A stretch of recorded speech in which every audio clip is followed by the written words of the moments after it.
Assalamualaikum students, this is lecture 4 of bio from chapter 10, that is gaseous exchange, and our topic is respiratory disorders. In previous lectures we have studied about respiration and respiratory system, in which we have studied lungs in detail and air passageway. We have studied all the organs that are involved in process of respiration. We have also studied respiration process in animals. So after that discussion, now we will discuss some respiratory disorders. These are the disorders or diseases associated with organs of respiration. They are mainly lungs, air vessels, nasal cavity, and the parts associated with lungs, that is bronchitis, bronchioles and alveoli. Any problem with these organs, it will lead us to respiratory disorders. In this book, some respiratory disorders are discussed here. First of all, we will discuss bronchitis. The word shows that it deals with bronchi and bronchioles.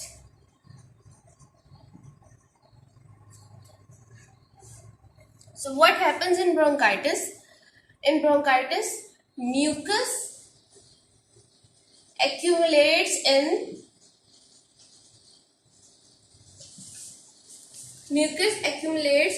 bronchi or bronchioles. What is mucus? It is a thick, sticky liquid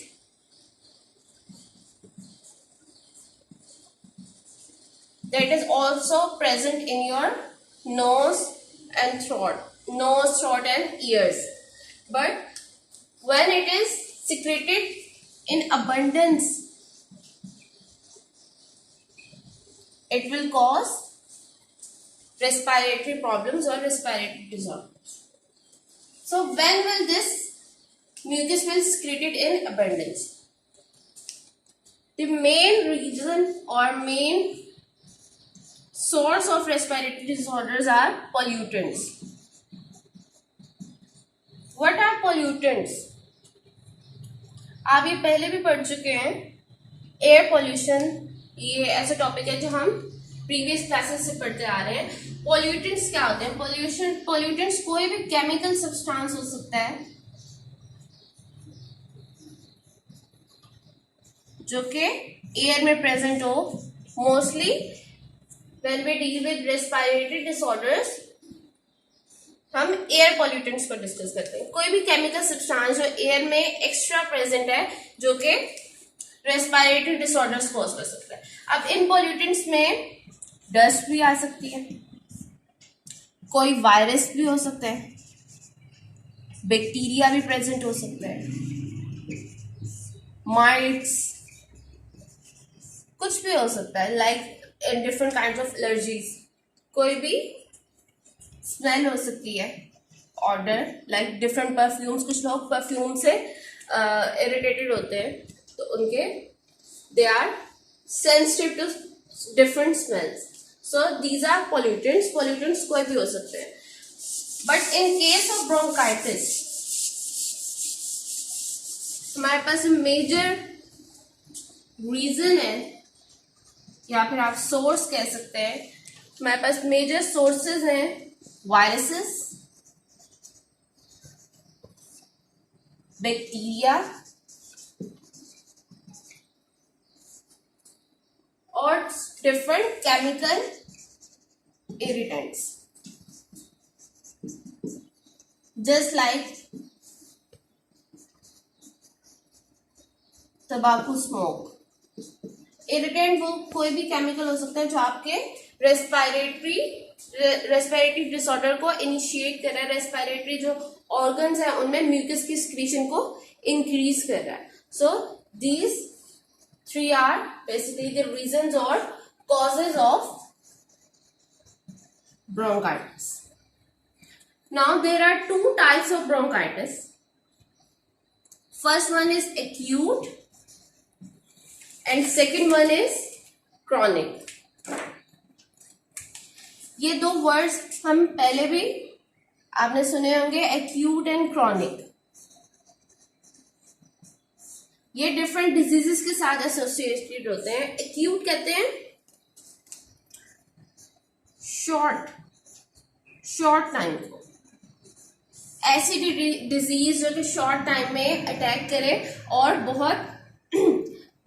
बहुत जो है वो lethal भी हो सकती है। Acute disease they can also be lethal, और ये शॉर्ट टाइम में जो है अपना लाइफ साइकिल कंप्लीट करती हैं ये डिजीज और अटैक करती हैं बॉडी पे। बट क्रॉनिक का मतलब होता है लॉन्ग टाइम या फिर long term, just like cancer. Chronic में सबसे इंपॉर्टेंट एग्जांपल कैंसर की ली जाती है।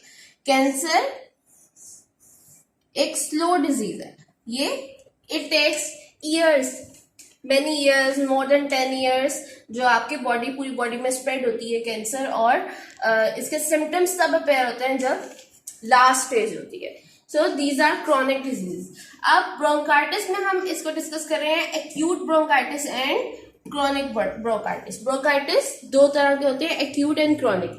एक्यूट में क्या होता है, एक्यूट में सिम्टम्स जो है वो बहुत जल्दी अपेयर हो जाते हैं और डिजीज जो है वो उतनी ही जल्दी, जितनी जल्दी सिम्टम्स अपेयर होंगे वो डायग्नोज होगी, उतनी जल्दी क्योर भी हो सकती है। एक्यूट ब्रोंकाइटिस जो है वो 2 वीक्स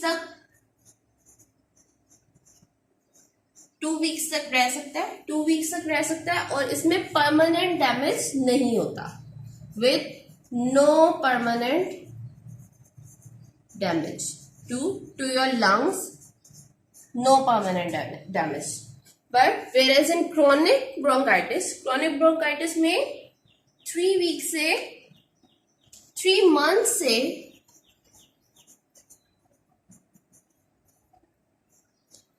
2 to 3 years तक ये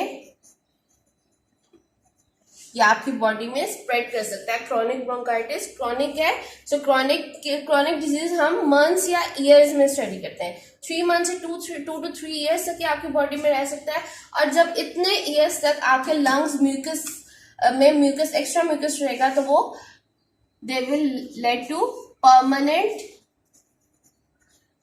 डैमेज। आपके लंग्स की कैपेसिटी को वो इफेक्ट करता है। और क्रॉनिक ब्रोंकाइटिस मोस्टली जो है 45 इयर्स की एज से अबव, इस एज ग्रुप से अबव एज ग्रुप के पीपल में ये डिजीज जो है वो मोस्टली प्रेजेंट होती है। Now what are the symptoms?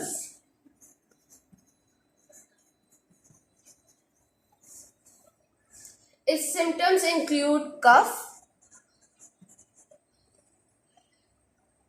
mild wheezing,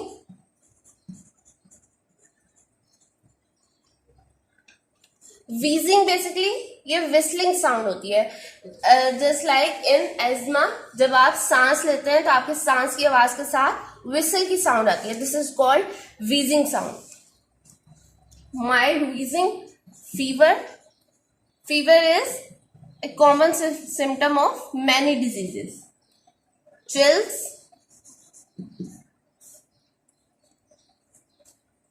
Chills and shortness of breath.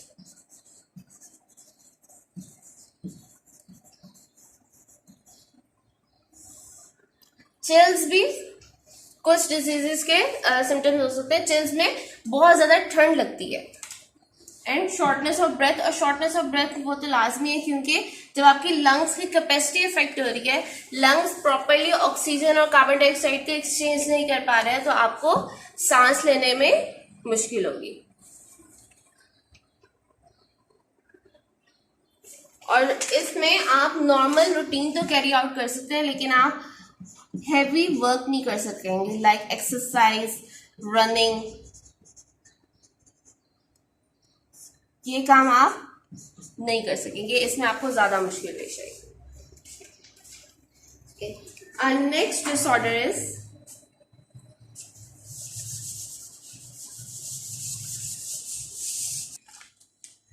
second respiratory disorder is emphysema. In emphysema, alveoli are damaged.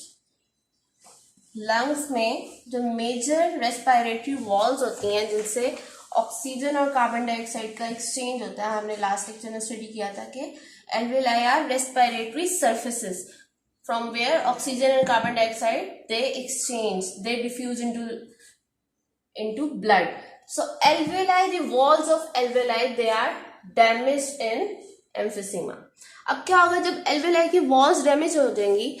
Normally alveoli they have large surface area और इनमें बहुत से turns होते हैं, ये इस तरह की walls होती हैं. जब इनका ये डैमेज होती हैं तो ये लार्ज सरफेस एरिया के बजाय इनका सरफेस एरिया कम रह जाएगा. इसका मतलब है आपके पास जो रेस्पिरेटरी सरफेस थी उसका एरिया कम हो गया. This is an alveoli of emphysema patient and this is the alveoli of normal patient. यहाँ पे आपके पास वॉल एरिया ज्यादा है और ज्यादा एक्सचेंज ऑफ गैसेज हो सकता है, जबकि यहाँ पे आपके पास वॉल्स डैमेज हो गए हैं तो आपके पास area of exchange of gases it is less than a normal person. अब इस केस में क्या होगा, एल्वेलाई डैमेज होंगे, आपके टिश्यूज ब्रेक होंगे, लंग्स की शेप चेंज होगी. जब when you will exhale your lungs will lose their original shape and they will not come back to their original shape in exhalation. Exhalation का process complete नहीं होगा और proper carbon dioxide gas आपकी body से, carbon dioxide gas की आपने ratio पढ़ी थी कि it is up to I guess up to 40% आपकी एक्सहेल जो है एयर में प्रेजेंट होती है और इससे एक्सहेलेशन में आप कार्बन डाइऑक्साइड को रिलीज करते हैं अपने बॉडी से. लेकिन कार्बन डाइऑक्साइड गैस प्रॉपर आपकी बॉडी से रिलीज नहीं होगी क्योंकि लंग्स की शेप डैमेज हो गई है. What are the symptoms of emphysema? It includes shortness of breath, fatigue. Fatigue क्यों होगी? जब आपको proper oxygen and carbon dioxide exchange नहीं हो रहा. ऑक्सीजन आपको रिक्वायर है for energy producing process, ATP बनाने के लिए आपको ऑक्सीजन रिक्वायर है और एटीपी ही से आपकी बॉडी की सारी एक्टिविटीज मेंटेन रहती हैं. जब आपको ऑक्सीजन प्रॉपर नहीं मिल रही, एनर्जी एटीपी एनर्जी की शॉर्टेज हो रही है बॉडी में, तो आपको हर वक्त थकावट रहेगी, फटीग रहेगी, आप प्रॉपर कोई भी प्रॉपर फंक्शन परफॉर्म नहीं कर सकेंगे. रिकरेंट रेस्पिरेटरी इन्फेक्शंस,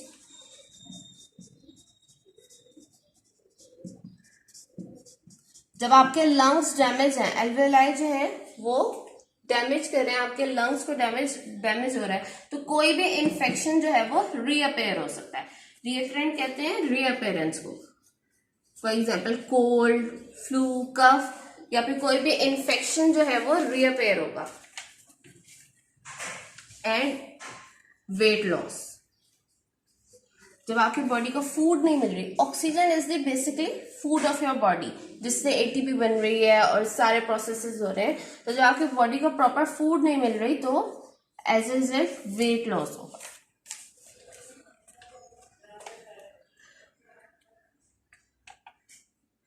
ये भी क्रॉनिक डिसऑर्डर्स में किसी तरह आ जाती है. क्रॉनिक इसको हम इसलिए कह सकते हैं क्योंकि जब तक इसके सिम्टम्स अपेयर होते हैं, कुछ डिजीज होती हैं जिनके सिम्टम्स फौरन अपेयर नहीं होते, जस्ट लाइक कैंसर. कैंसर के सिम्टम्स ही तब अपेयर होते हैं जब कैंसर लास्ट स्टेज पे होता है. इससे एम्फिसीमा के जब तक सिम्टम्स अपेयर होते हैं तो लंग्स की ऑलमोस्ट 50 to 70% लंग्स की कैपेसिटी, एल्वेलर सरफेस जो है अराउंड 50 to 70% एल्वेलाई डैमेज हो चुके होते हैं. And this is permanent damage. इसको हम कंप्लीटली नॉर्मल कंडीशन में यहां से हम वापस नहीं ला सकते और लेवल ऑफ ऑक्सीजन ब्लड में बहुत जो है वो सीरियस लेवल तक लो हो चुका होता है और उससे और बहुत सी कॉम्प्लिकेशंस हो सकती हैं. That's all for today's lecture. Thanks.